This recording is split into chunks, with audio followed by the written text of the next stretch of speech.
Ang tanong tungkol sa awtoridad ni Jesus.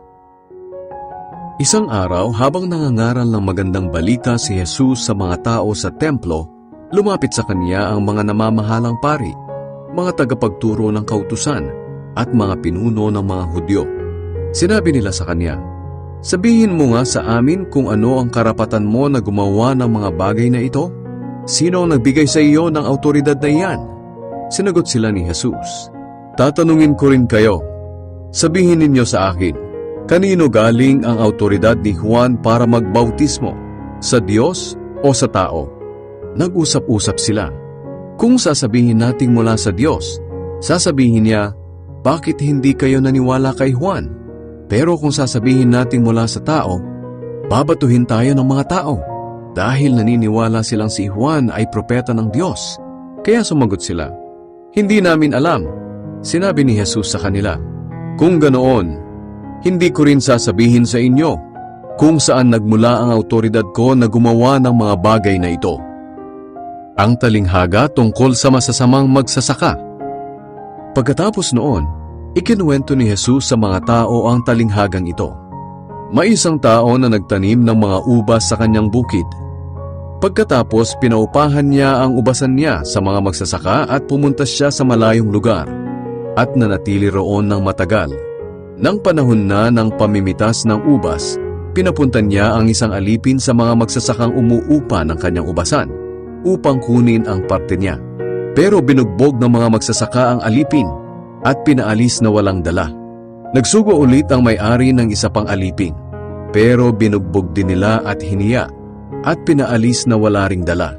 Nagsugo ulit siya ng ikatlong alipin, pero sinaktan din nila ito at pinalayas. Nag-isip ang may-ari ng ubasan, "Ano kaya ang gagawin ko? Alam ko na, papupuntahin ko sa kanila ang minamahal kong anak. Siguro naman ay gagalang nila siya." Pero nang makita ng mga magsasaka ang anak niya, sinabi nila, "Narito na ang tagapagmana. Patayin natin siya para mapasa atin ang lupang mamanahin niya." Kaya dinala nila ito sa labas ng ubasan at pinatay. Ngayon, ano kaya ang gagawin ng may-ari ng ubasan? Tiyak na pupuntahan niya ang mga magsasaka at papatayin. Pagkatapos, pauupahan niya sa iba ang kanyang ubasan. Nang marinig ito ng mga tao, sinabi nila, "Huwag sanang ipahintulot ng Diyos na mangyari ito." Tiningnan sila ni Jesus at tinanong, "Ano ba ang ibig sabihin ng talatang ito sa kasulatan? Ang batong tinanggihan ng mga tagapagtayo ng bahay ang siyang naging batong pundasyon. Ang sino mang mahulog sa batong ito ay magkakabali-bali, ngunit ang mahulugan nito ay madudurog."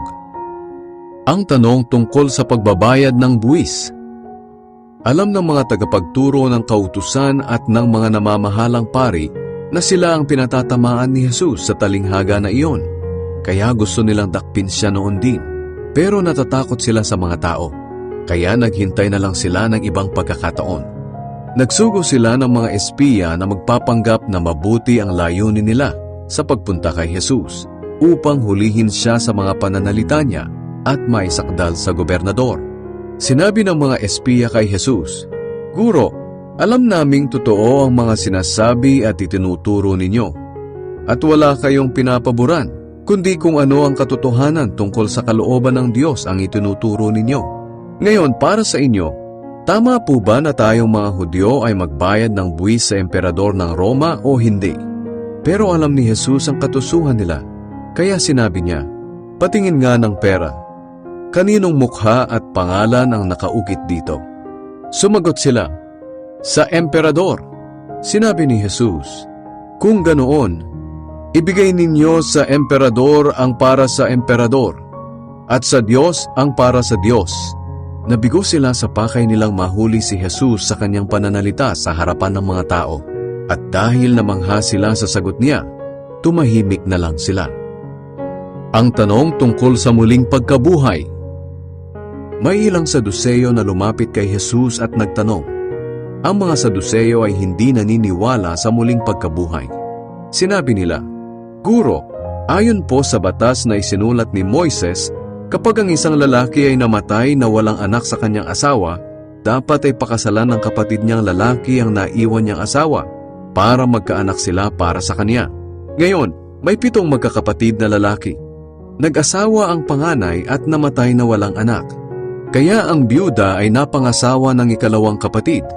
Pero namatay din siya na wala silang anak. Ganoon din ang nangyari sa ikatlo hanggang sa ikapitong kapatid. Namatay silang lahat na walang anak sa babae. At kinalaunan, namatay din ang babae. Ngayon, sa araw ng muling pagkabuhay ng mga patay, sino po sa 7 ang magiging asawa ng babaeng iyon dahil napangasawa niya silang lahat? Sumagot si Jesus, ang mga tao sa panahong ito ay nag-aasawa.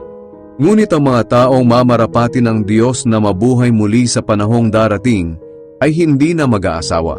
Hindi na rin sila mamamatay dahil matutulad na sila sa mga anghel. Sila'y mga anak ng Diyos dahil muli silang binuhay. Maging si Moises ay nagpapatunay na muling bubuhayin ang mga patay. Sapagkat nang naroon siya sa nagliliyab na mababang punong kahoy, tinawag niya ang Panginoon na Diyos nina Abraham, Isaac at Jacob. Hindi siya Diyos ng mga patay kundi ng mga buhay. Para sa kanya ang lahat ay buhay. Sinabi ng ilang tagapagturo ng kautusan, Guro, mahusay ang sagot ninyo, at wala nang nangahas na magtanong sa kanya. Ang tanong tungkol sa Kristo. Ngayon, si Jesus naman ang nagtanong sa kanila, bakit sinasabi ng mga tao na ang Kristo raw ay lahi lang ni David? Samantalang si David na rin ang nagsabi sa aklat ng mga Salmo, sinabi ng Panginoon sa aking Panginoon, maupo ka sa aking kanan, hanggang sa mapasuko ko sa iyo ang iyong mga kaaway. Ngayon, kung tinawag siya ni David na Panginoon, paano masasabing lahi lang siya ni David? Babala laban sa mga tagapagturo ng kautusan. Habang nakikinig kay Jesus ang mga tao, sinabi niya sa mga tagasunod niya, mag-ingat kayo sa mga tagapagturo ng kautusan. Mahilig silang lumibot na nakasuot ng espesyal na damit, at gustong-gusto nilang batiin sila at igalang sa matataong lugar. Mahilig silang maupo sa mga upuang pandangal sa mga sambahan at mga handaan. Dinadaya nila ang mga byuda para makuha ang mga ari-arian ng mga ito. At pinagtatakpan nila ang mga ginagawa nila sa pamamagitan ng mahabang pagdarasal. Ang mga taong ito'y tatanggap ng mas mabigat na parusa.